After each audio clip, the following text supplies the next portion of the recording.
What's going on, everybody? Tom here with Keto Lifestyle, and welcome to week number 8 of the 2019 Keto Cut. Now, you might notice that we are down in the kitchen right now instead of upstairs in the office or the bathroom like we usually are, and that is because it is actually after work. Yeah, today I'm filming this kind of after I've been home because, to be honest, I got really busy this weekend working on my motorcycle, which I will show you guys a cool little transformation photo of that stunt bike right here. Super excited about that. I know I told you guys a few months ago that I was going to start that project, and I finally did. But that consumed pretty much my entire weekend.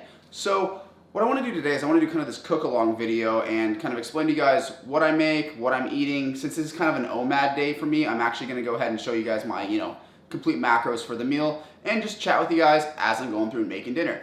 Thought that might be interesting. Also, if you guys are curious with the weigh-in, I'm going to put that at the end of the video because when I woke up this morning, woke up a little bit late and I forgot to step on the scale, and through the course of the day, my weigh-ins don't always look great. I try to get that weigh-in first thing in the morning, right after I've used the bathroom, just for consistency's sake. So I will be shooting that tomorrow morning, and I'll tack it on at the end. But anyway, let's go ahead and get rolling on dinner.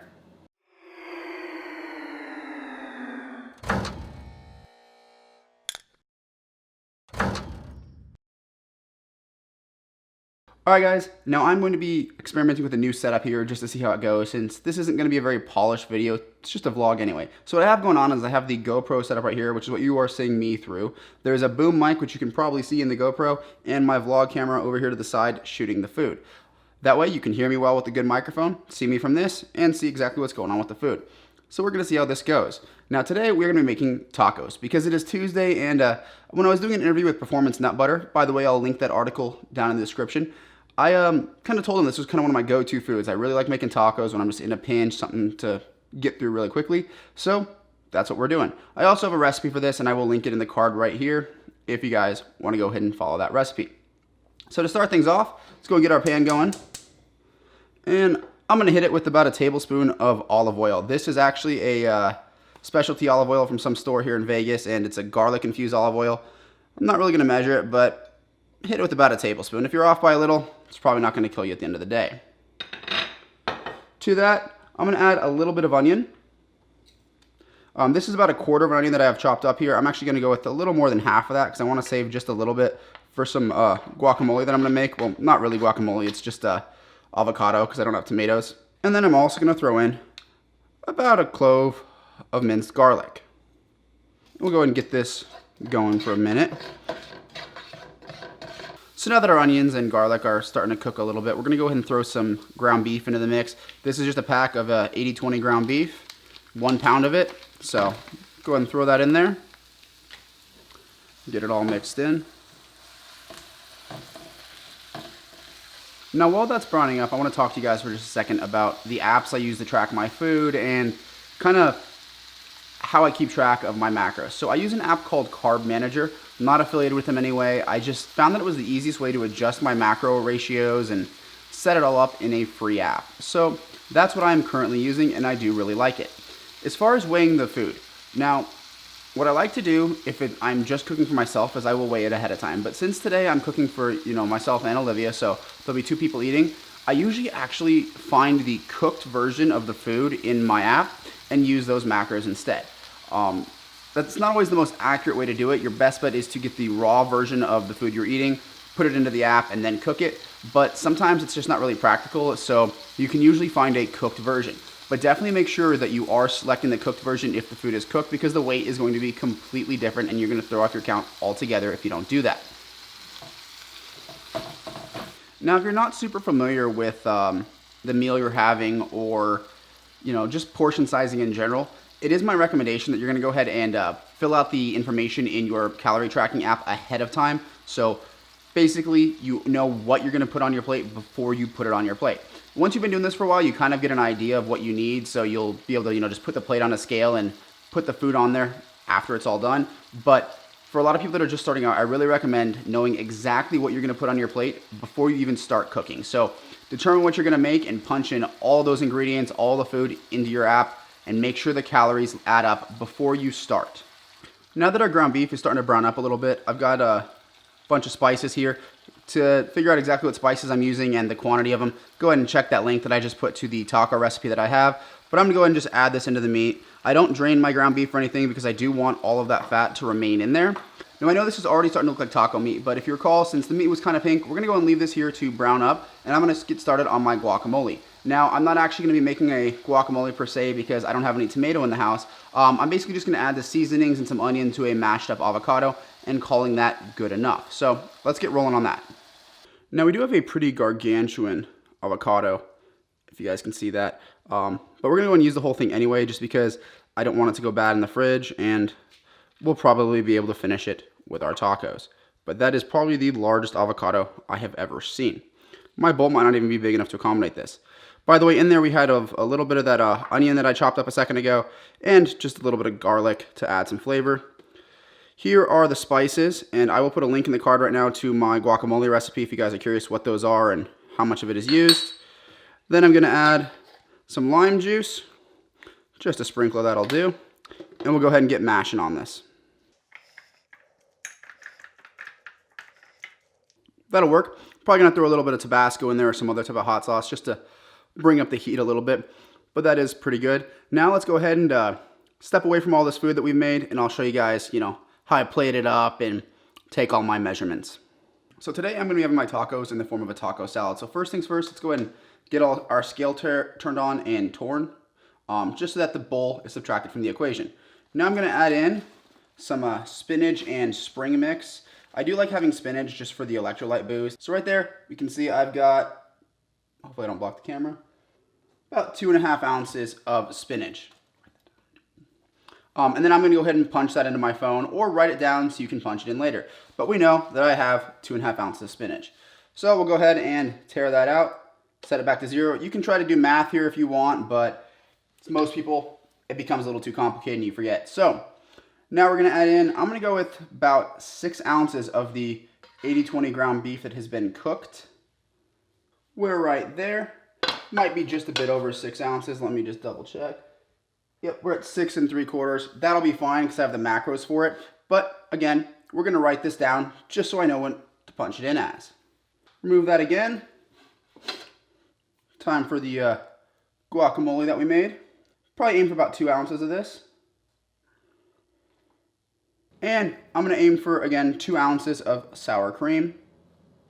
Normally I'd be a little more precise, but I'm trying to look over the bowl to see the measurements, and it's kind of becoming hard. So 2 1/8 ounces. Make sure you either write that down or log it, whatever you're gonna do. And now we're gonna throw some cheddar cheese into the mix. This I'm gonna actually go with, once again, 2 ounces. Hey, you know what? Let's make it 3. Cool. From here, guys, I'm actually gonna add a little bit of this salsa. This is like a Cholula green pepper. Honestly, I don't track my salsas or my hot sauces.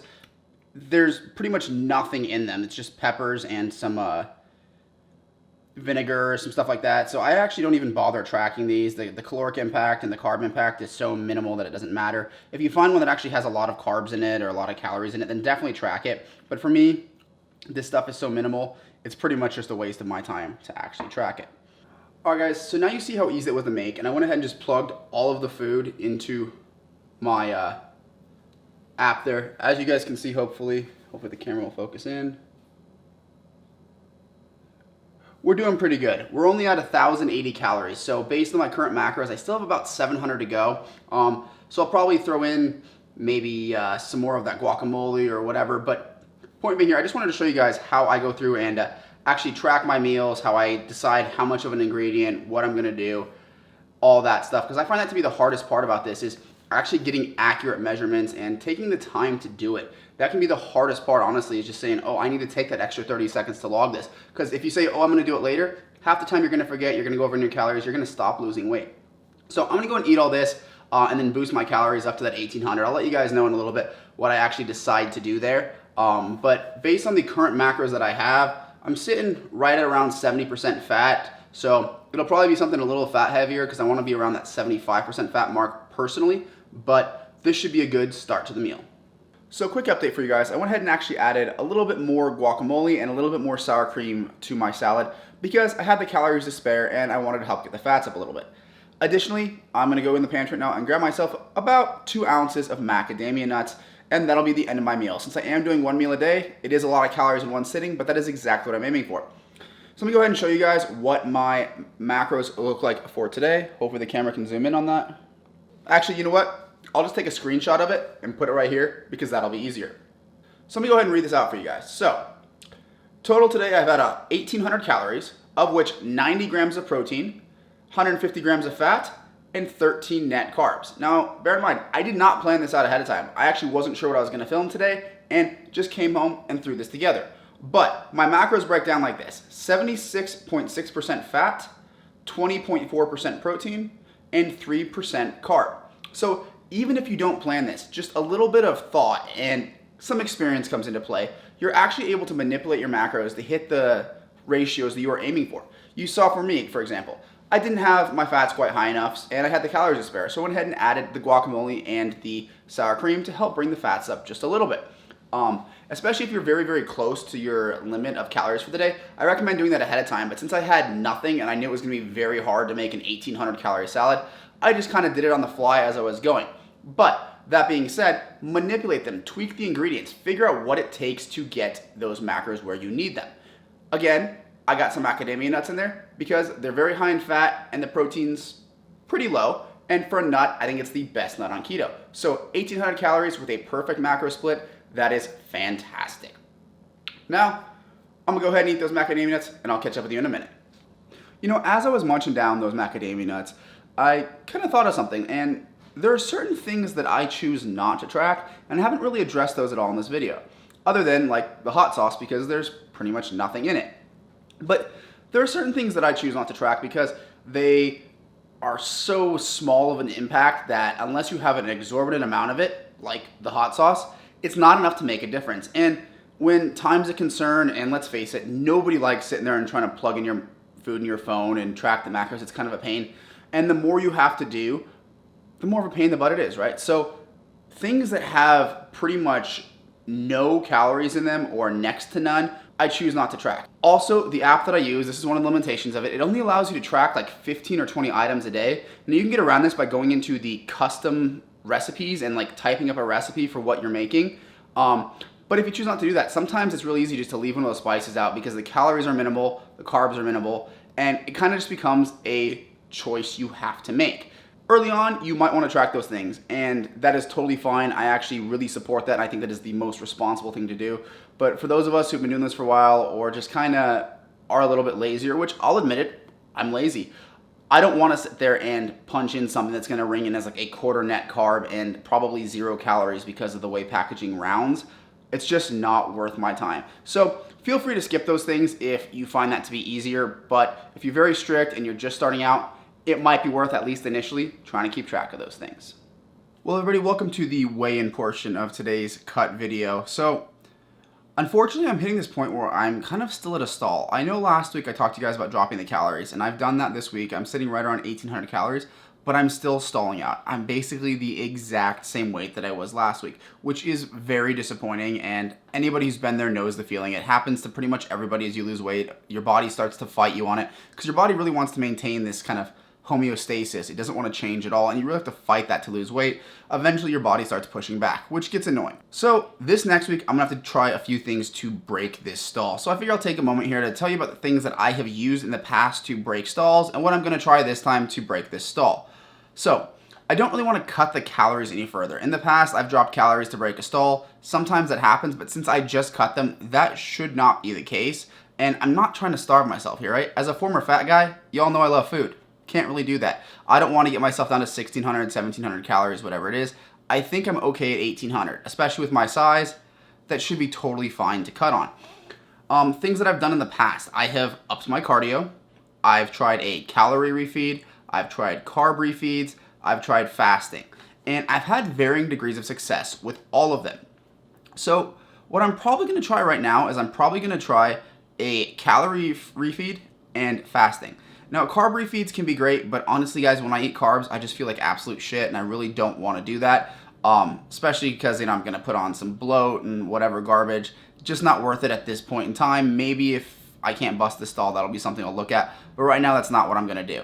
I'm going to try a calorie refeed, meaning I'm going to go up to like probably 3,000 calories sometime this week. I'm just going to have a day where I eat 3,000 calories of keto food, and just try to get some energy and some, nutrients back in my body. That way it doesn't feel like I'm always starving it off and I'm always trying to lose weight. It gives it a minute to go, oh, okay, maybe there is going to be food coming in. Maybe we don't need to hang on to these fat reserves. So I'm going to do that. And then another thing that I'm considering doing is just implementing like a 1 day a week kind of like 48-hour fast, I should say. I typically do like an OMAD style diet, as you saw in the beginning of this video, which, by the way, let me know what you guys think about that. I've never tried anything like that before. I haven't even looked at the footage yet, so I'm really hoping it turns out good because couldn't really think of anything else kind of that I could do on the fly for you guys. Anyway, yeah, so I'm kind of doing like this OMAD style diet right now, and that's just kind of how I prefer to eat. I prefer to have like that one big meal a day. It's kind of like intermittent fasting, but a little bit more to the extreme on that.